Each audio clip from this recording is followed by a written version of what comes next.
Konnichiwa. Imagine this for a moment. What if you had studied English at school for 10 whole years, but when you traveled abroad you couldn't speak it at all? For many of you, that probably sounds impossible, right? But in Japan, that's really.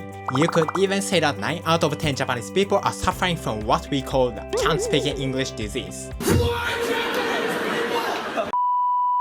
Today, I'm gonna talk about this strange phenomenon, why it actually matters to you if you are planning a trip to Japan.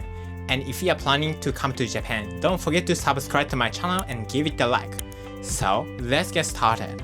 You've studied English for 10 years, but the moment a traveler talks to you, you freeze and say, "Sorry, I can't speak English." In Japan, that's actually pretty normal. At airports and train stations, the signs are in perfect English, but once you get to the counter, suddenly it feels like hard mode. Hotel check-in goes smoothly if everything follows the script, but as soon as someone says something unexpected, time just stops. That's what it's like. Honestly, I'm one of them too. Reading and writing are fine, but conversation is a real struggle. In my head, school grammar, exam English, and customer service phrases all start running at the same time, and I completely overheat. That's why when you ask for directions in Japan, sometimes the person will just take your phone, open the map, and silently draw the route for you. It's not unfriendly, it's more like, I wanna help but English is scary.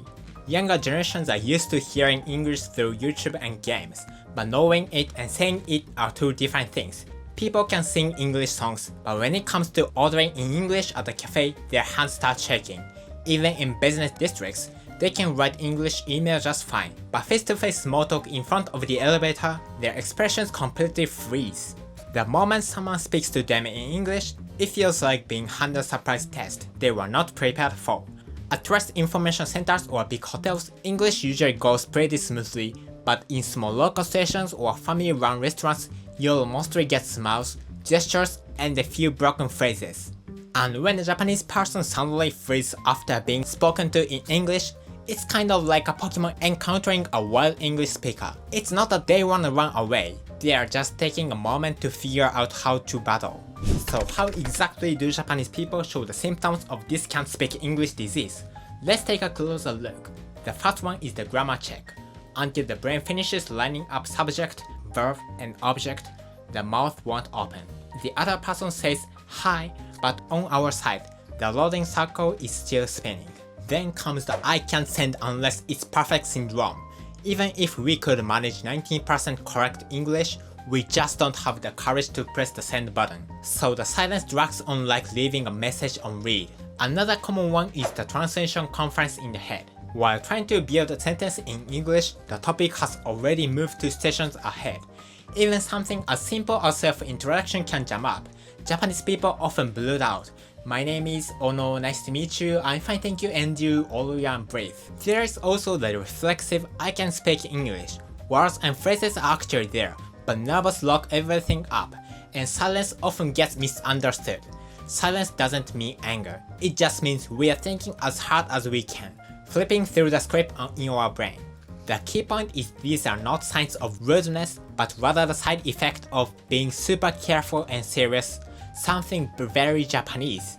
The desire to communicate is real, and the will to help is strong.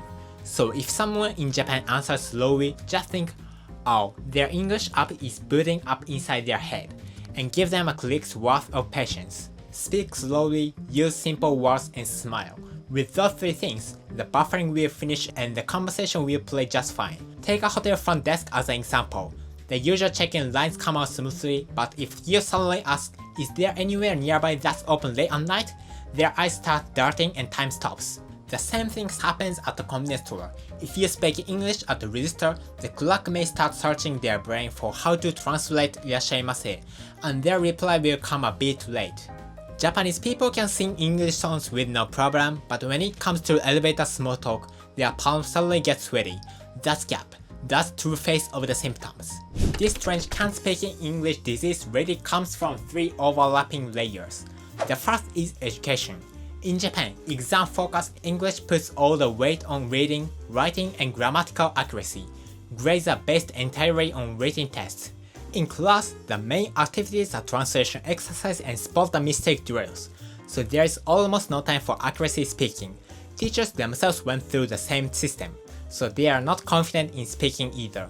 That means they don't spend time on oral practice that wouldn't appear on exams. As a result, not speaking ironically becomes an advantage for getting better grades. The second is culture. In Japan, avoiding mistake is a big deal. Many people would rather stay silent than risk being laughed at. English conversation requires improvisation, but Japanese conversation culture is more script-based. Over the years, the safer option, keeping quiet, become norm. In the group setting that values harmony, speaking up in the class is something people tend to avoid. So phrasing up when spoken to by a foreigner is in a way, a very normal defensive response. And when we are not confident in tricky sounds like English or L or the, even producing the very first syllable can feel overwhelming. The third layer is environment. In Japan, daily life works just fine without English. Transport signs and menus are already translated, and IC cards and ticket machines handle most of the rest. In other words, the infrastructure makes it easy to survive without ever speaking a word of English. There is plenty of exposure to reading English, but hardly any to spoken English. That imbalance combined with the low need to speak makes the output muscle weaker and weaker. Education, culture, and environment together form a 3-in-1 structure that spreads this mysterious condition. After 10 years of study, the speaking part alone never develops. For travelers, this gap is striking. At the airport, English guidance is flawless, but once you are on the street, communication defaults back to Japanese. This is how the pattern of good of reading, weak at speaking keeps getting reinforced every day. When English doesn't get through in Japan, the most effective mindset is to see it not as a rejection, but simply as a matter of confidence. The person isn't ignoring you, they just don't want to make a mistake. So start with a smile, speak slowly, and use short sentences to express one thing at a time. And proper nouns are your strongest allies. Station names, facility names, times, numbers, and mappings work across languages. Showing your destination on your phone, zooming in your screenshot, or writing it down on a paper.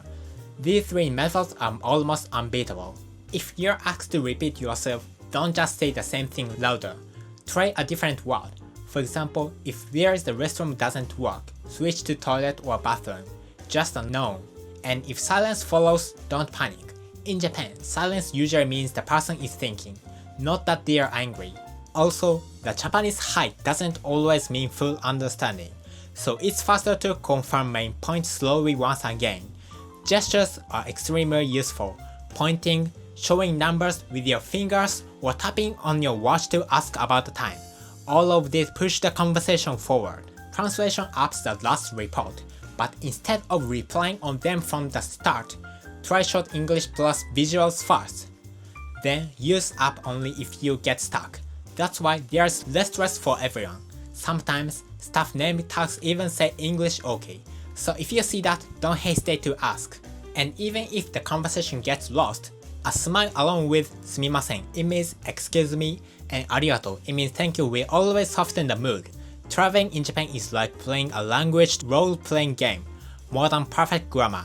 It's creativity and the calm attitude that becomes the most powerful form of translation. Even if you run into situations where English doesn't work as much as you expected, your trip in Japan will still go smoothly.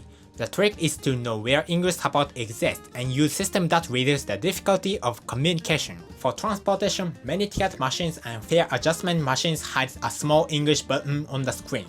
Just take a moment to look for it. In major cities, fare charts next to the gates usually include English. So once you know your destination fare, that's all you need.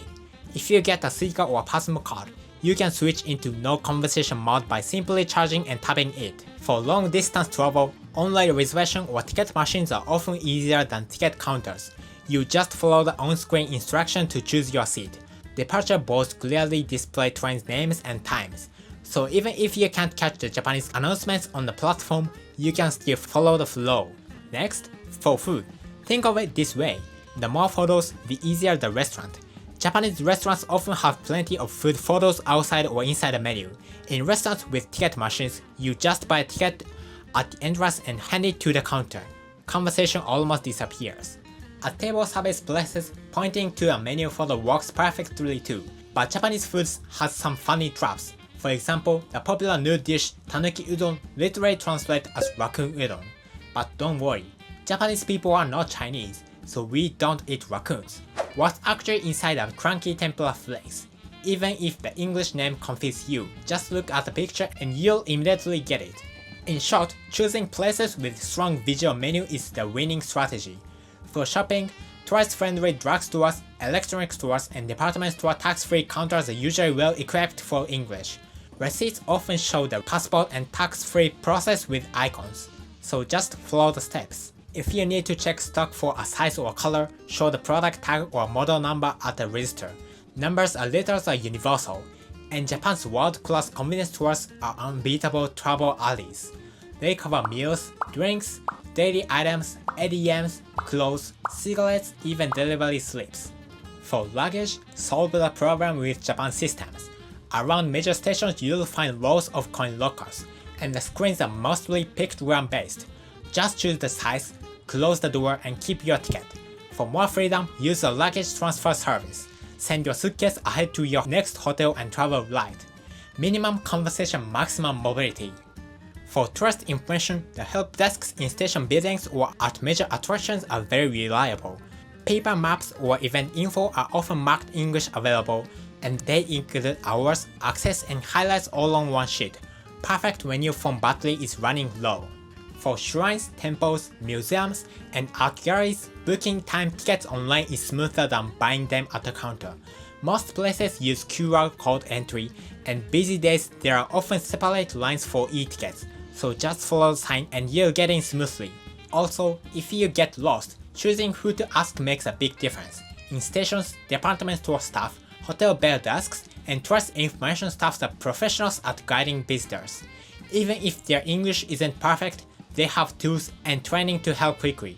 On the street, uniforms, younger people, cafe baristas, or booking staff tend to be easier to approach. Finally, a note on planning your schedule. In Japan, even a 5-minute delay can sometimes disrupt your plans. Japanese people live under that kind of time pressure every day. That's why it helps leave buffer time for travels, meals, or ticket pickups. That way, even if unexpected language friction occurs, the overall rhythm of your trip won't collapse. A simple rule is to keep the arrival day light with just travel and nearby sightseeing, and save long journey or popular spots for the second day and beyond. That one adjustment greatly reduces the chance of problems. I hope today's video helped you understand Japan's can't speak English disease in a fun way and gave you a lighter outlook for your travels here. If you've had moments in Japan where words didn't get through, or opposite where sometimes went above and beyond to help you, please share your story in the comments. On my channel, I don't just share travel tips, but also tricks for truly connecting with people. If you found this video helpful and want to see more, don't forget to hit the like button and subscribe to my channel. And see you in next video.